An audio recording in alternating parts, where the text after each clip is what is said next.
ഭാരതീയ ഗുരുക്കന്മാർ എപ്പോഴും നമ്മുടെ ആത്യന്തികമായിട്ടുള്ള ആത്മജ്ഞാനത്തിലേക്കുള്ള വഴി തുറന്നിട്ടുള്ളവരാണ്. നമ്മൾ ആത്മജ്ഞാനം വഴി തുറന്നു കഴിഞ്ഞ് കഴിഞ്ഞാൽ പിന്നെ ഈ ഗുരുക്കന്മാരെ ആരാധിച്ചുകൊണ്ട് നടക്കാനുള്ള കാര്യമല്ല ഉദ്ദേശിക്കുന്നവർ.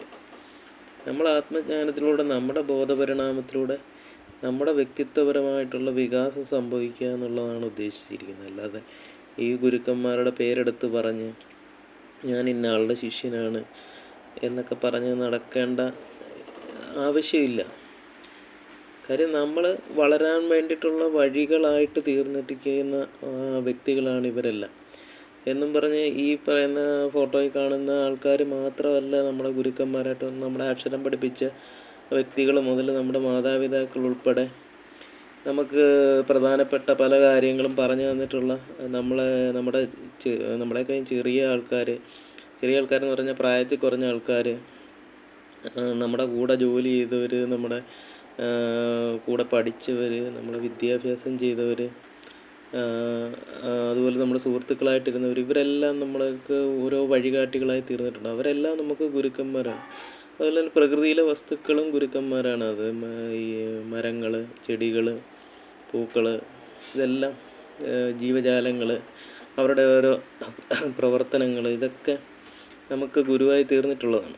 അപ്പോൾ അതുകൊണ്ട് നമുക്കൊരു ഗുരു എന്ന് പറഞ്ഞാൽ നമുക്ക് ഒരാളിനെ സ്പെസിഫൈ ചെയ്ത് പറയാൻ പോലും പറ്റില്ല. കാര്യം അനേകം ഗുരുക്കളുണ്ട്. ഈ ഗുരുക്കന്മാരുടെ പേരിനെ അല്ലെങ്കിൽ പ്രശസ്തിയെ പിൻപറ്റി എന്നിട്ട് നമ്മൾ വായി തോന്നിയത് വിളിച്ച് പറഞ്ഞിട്ട് അവരെയും കൂടെ ചെളിവാരി എറിയുന്ന രീതിയിലോട്ട് വരാനുള്ള അവസരം നമ്മൾ ഉണ്ടാക്കരുത്. നമ്മളൊരു വ്യക്തിത്വപരമായിട്ട് ഉയർന്നു കഴിഞ്ഞ് കഴിഞ്ഞാൽ പിന്നെ, അല്ലെങ്കിൽ നമുക്കൊരു ബോധപരിണാമം സംഭവിച്ചു കഴിഞ്ഞ് കഴിഞ്ഞാൽ പിന്നെ നമ്മൾ പറയുന്ന എല്ലാ വാക്കിൻ്റെ ഉത്തരവാദി നമ്മൾ തന്നെ ആയിരിക്കണം. അപ്പോൾ ഒരു നന്ദഗോവിന്ദം ഭജൻസ് പാടി, അത് ഒരു വ്യക്തിയുടെ കാഴ്ചപ്പാടനുസരിച്ച് അവിടെ ക്ഷേത്രത്തിൽ അത് പാടി.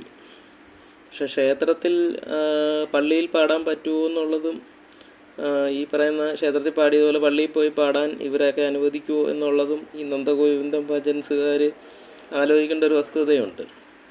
അപ്പം ഭജൻസ് എന്ന് പറഞ്ഞ് വന്ന് പാടുമ്പം അവിടുത്തെ ക്ഷേത്രത്തിൻ്റെ ഭജൻസ് ആയിരിക്കണം എന്നുള്ളതാണ് അവിടെ ചിദാനന്ദപുരി ഉദ്ദേശിച്ചിരിക്കുന്നത്.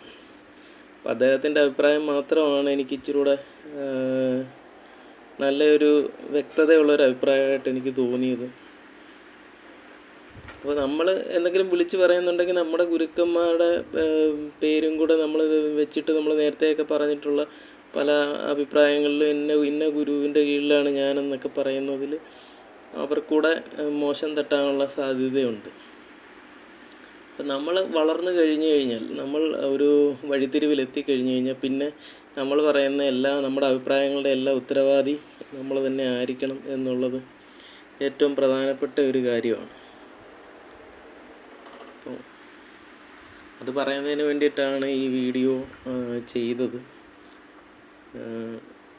നമ്മൾ ഈ ഗുരുക്കന്മാരോടെല്ലാം നമ്മൾ നന്ദിയുള്ളവരാണെങ്കിലും പുറത്ത് നമ്മൾ ഇതിനെക്കുറിച്ച് ഇങ്ങനെ വിശദീകരിച്ച് അവർ പറഞ്ഞിട്ടുള്ള കാര്യങ്ങളെ ഇങ്ങനെ കൊട്ടിഘോഷിച്ച് നടന്നിട്ട് കാര്യമില്ല. നമ്മുടെ പ്രവർത്തനത്തിൽ നിന്നും പുതിയൊരു തലമുറയ്ക്ക് ഒരു കാഴ്ചപ്പാടുണ്ടായി വരികയും അവർ സ്വതന്ത്ര വ്യക്തിയായിട്ട് വളരുകയും വേണം. അല്ലാതെ ഗുരുക്കന്മാരുടെ പാത പിന്തുടർന്നിട്ട് കുറേ സംഭവങ്ങൾ ഫോളോ ചെയ്തതുകൊണ്ട് വെറും കുഞ്ഞാടുകളായി മാത്രമേ നമുക്ക് ജീവിക്കാൻ പറ്റത്തുള്ളൂ. കുഞ്ഞാടുകളായിട്ട് ജീവിക്കാനല്ല, ഇടയനായിട്ട് വളരാനുള്ള കഴിവ് നമുക്കുള്ളതാണ്. അപ്പോൾ എല്ലാ വ്യക്തികൾക്കും ഈശ്വരൻ തന്നിരിക്കുന്ന ഒരു കൃപയാണ്. അപ്പോൾ അതുകൊണ്ട് നമുക്ക് എല്ലാ കാലത്തും കുഞ്ഞാടായിട്ട് ഇരിക്കേണ്ട ആവശ്യമില്ല. ഒരു ഇടയനൻ്റെ ശേഷിയിലോട്ട് വളരേണ്ട ഒരു ആവശ്യമുണ്ട്. അതുകൊണ്ട് നമുക്ക് ചുറ്റുപാടും കാണുന്നതെല്ലാം നമ്മുടെ ഗുരുക്കന്മാരായിട്ട് നമ്മൾ അംഗീകരിച്ച് വണങ്ങി അതിൽ നിന്ന് അറിവുകൾ സ്വീകരിക്കുക. ആ അറിവ് നമ്മുടെ ബോധവികാസത്തിന് സഹായകരമായിട്ടുള്ള ആഹാരമായിട്ട് ഉപയോഗിക്കുക. അത്രയും കരുത്തിലേക്ക് നമ്മുടെ ബ്രെയിനിനെ എക്സ്പാൻഡ് ചെയ്തെടുക്കുക.